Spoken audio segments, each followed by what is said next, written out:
This is Michael. Every week, he sets aside £100 to play virtual slots on the internet. He typically spends 50 pennies on every spin, because he knows at this rate, he usually has enough to get him through his weekly commute. Michael has been dreaming of a new pair of shoes. The ones he has his eyes on are £200. This is Steve.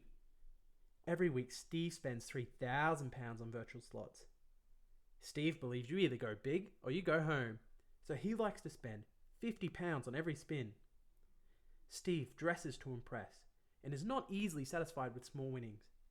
As a rule, he will only walk away once he's won 10 times what he's put in. The casino site in which Michael and Steve spend most of their time uploads 4 new games a week, and you have just been tasked with advertising the new games to the customers. For every new game, you are given a volatility measure: low, medium, or high. You are told that volatility measures how exciting a game can be.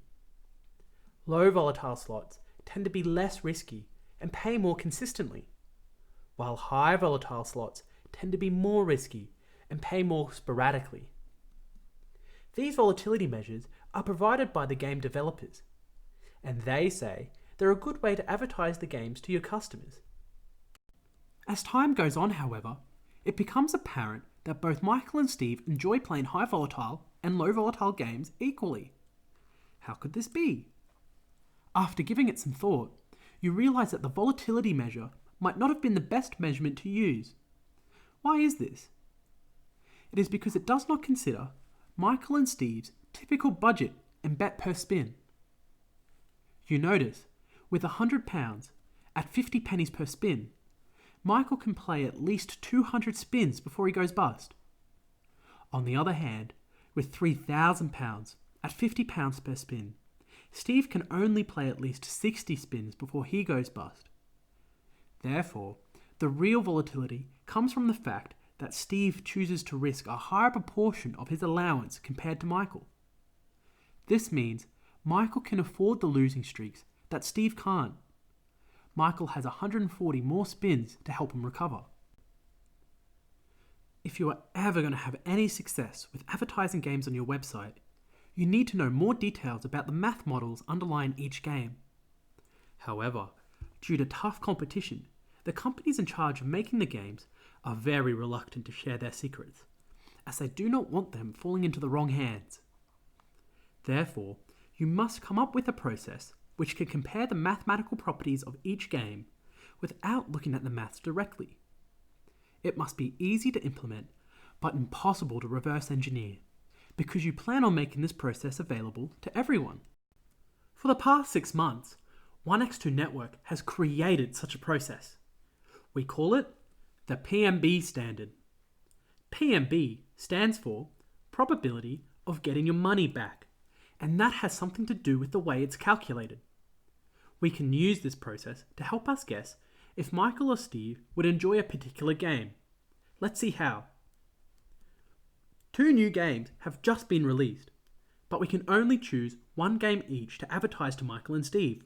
But which one? Firstly, let's have a look at Michael. We know whichever game we choose to show him, he will play it for 200 spins. We also know he's hoping to double his money.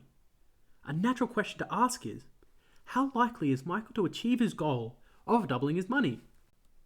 This graph shows exactly this statistic. Along the horizontal axis, we have a list of possible numbers telling us how many spins we're allowed to play.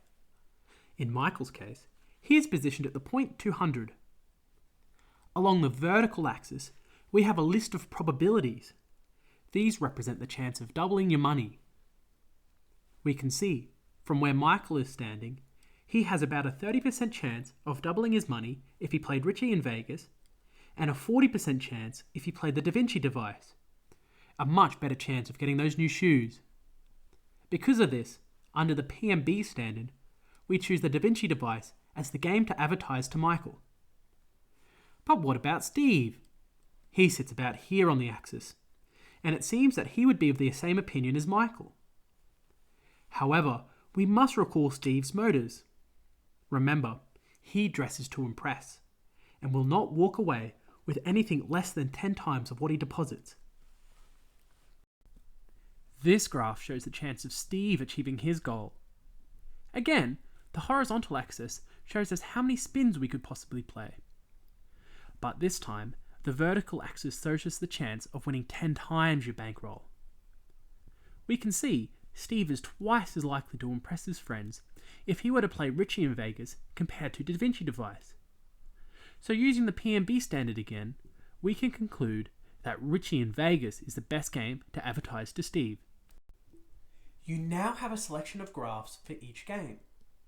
We're given 2 bits of information: how much someone is wanting to win, and how many spins they have to win it. You can decide if a game is worth advertising to a player. Your final big idea is to condense these 2D graphs into a single 3D graph. This graph acts as a mathematical fingerprint for each game.